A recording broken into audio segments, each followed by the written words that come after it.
What's gonna be when this guy sit here and get it going Nothing. for He's her? another spectator, like you. After the beach house, my connection with Sabrina's a little. Hey guys, and welcome to Little Blackbird 91. We are talking to you about Ready to Love, and we're dealing with Laverne specifically. I want to talk about some real things around Laverne's joking around how other men are nothing. You've heard this said just here, but it wasn't long ago, a few weeks ago, he was saying the exact same thing. And the ladies have also said he's quite negative behind the scenes. Well, except with Ace, it seems. And so we want to discuss a little bit about why I feel like Laverne is making these jokes and what the real kind of motivation behind these jokes actually is. Let's talk a little bit about rejection. Let's talk a little bit about how people handle rejection as well. So if you're new to the channel, do me a massive favor, like it, share, subscribe, click on that bell button for notification of the uploads. And for those of you who are returning, you already know what it is, baby. You got the minerals. You got the minerals. Stay hydrated because the streets out there are hot. All right, let's get into the video. So you just watched a clip there with Laverne talking to the ex-partner and Ace at their date. And what was really interesting for me watching this was what you just saw in the clip. I noticed that he said, well, that man is nothing to me, basically, right? He's nothing. And he meant it in a jest and a jokey way. Now, I truly do believe he meant it in a jokey way. But I always say there's an element of truth behind some of these jokes, right? And so what's concerning for me is I'm adding up several different instances now of Laverne's behavior, and I'm starting to see there's a deeper, darker truth underneath what we see as confidence from Laverne. We saw when he was talking to Precious how he felt. I know Precious obviously came at him a little bit sideways, and he decided to come out of the traps as well. But he let off some information that was really important to us to understand him a bit better. He said, I don't trust any of you. I don't trust none of you. Okay. But you knew you were on a process for dating, and you weren't going to have everybody like you. You're not going to have everyone on your payroll. So you coming out and saying, obviously, I don't trust none of y'all, right?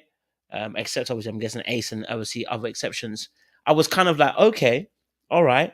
So then we see him blow up again in this episode where Sabrina's saying you're going to basically go home, and she doesn't even get a chance to even say that. He does it. He pulls a David and says, "I want to get ahead of the devil," and tries to make sure that, you know what, you're not going to send me home. I'm gonna send myself home because y'all were trying to plot against me to send me home. It's very much giving me my enemies are after me. Okay, Tinder swindler. It's giving me very much Tinder swindler. My enemies are after me. And the reason why I'm mentioning this is because, look, if you're going to be voted out, getting ahead of the person voting you out oftentimes is about you trying to soften the blow of you being rejected. And so you kind of get ahead, right? We all do it in our own little ways. For instance, I may do you know what? I kind of already knew you were going to say that. That's not a problem at all. I definitely hear that, right? Already anticipating the bad news. So I kind of say a few things. Oh, I already knew that. The person hasn't even spoke yet.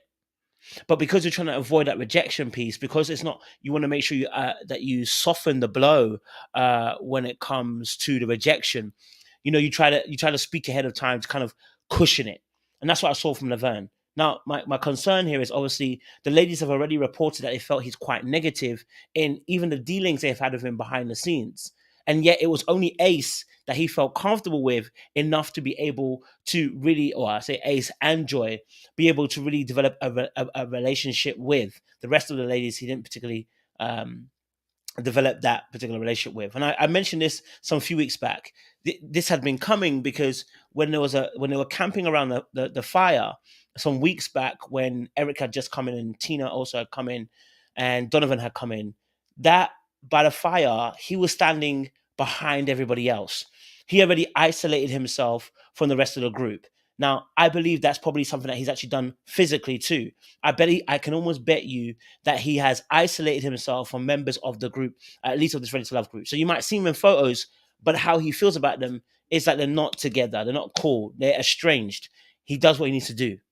And that could be, I don't know what he's gone through in past life. I'm not going to speculate about that. But what I do believe is that when you are afraid of that rejection piece, it's oftentimes because a rejection in the past has really hurt, right? And you don't want to feel that same feeling again. And instead of obviously going through it again, you try to negate those particular feelings coming back up again. So you do whatever you can to avoid those situations, right? So that's one aspect as well. I think about the rejection piece that I think is very strong in Laverne, that I don't know how well he can handle rejection. Number two, let me just sip some water because we've got to stay hydrated. Number two, I think for Laverne is one, I see him, like I said, making the jokes about the men and saying they're nothing. We saw this also at the bowling alley. Nothing one, nothing two, number three, nothing three. He has a habit of calling other men nothing. And I really believe that's not just his competitive spirit. I really believe that deep down somewhere, there's aspect of, I have to put these boys down in order to feel better about myself. Now, I don't think he's consciously saying, I'm going to put these boys down and this. No, but I think there's a subconscious effort there that comes through, which is like, I make a joke, I say they're nothing, and it helps me improve my esteem because I'm not nothing. I'm special. I'm the best. I'm the best that's around. But if you notice, none of the other men make such jokes. Have you noticed none of the other men do not joke by putting other men down?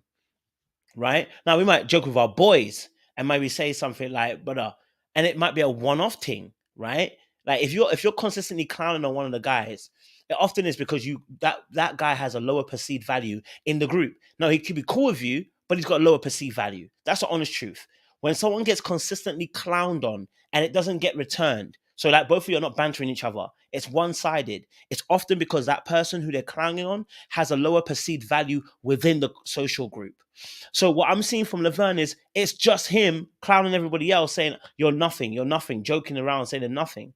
And that joking around for me speaks volumes because that's telling me, okay, this brother, okay, all right, is now perceiving them at a lower value. They're not me. I'm the best they can be. Sir, listen, I think we should all be having positive affirmations about one another. I think we should all have positive thoughts to ourselves and about ourselves and value ourselves highly and not settle, in a sense. But in all honesty, I'm looking at a situation, I'm going, Laverne, why do you keep saying these things? Laverne, why do you keep mentioning that they are less than you, right? Or they're nothing? That's psychological, okay? All right, and that gives an indication potentially as well to his mindset or his heart, his value in his heart.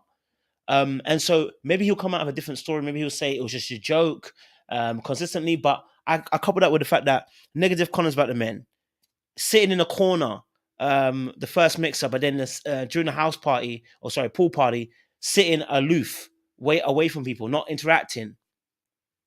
Saying that you don't trust nobody to Precious, leaving the show in a very difficult manner, right? Getting ahead of the devil, not letting Sabrina finish and talk and say what she needs to say, like trying to remove the power from her to be able to say it.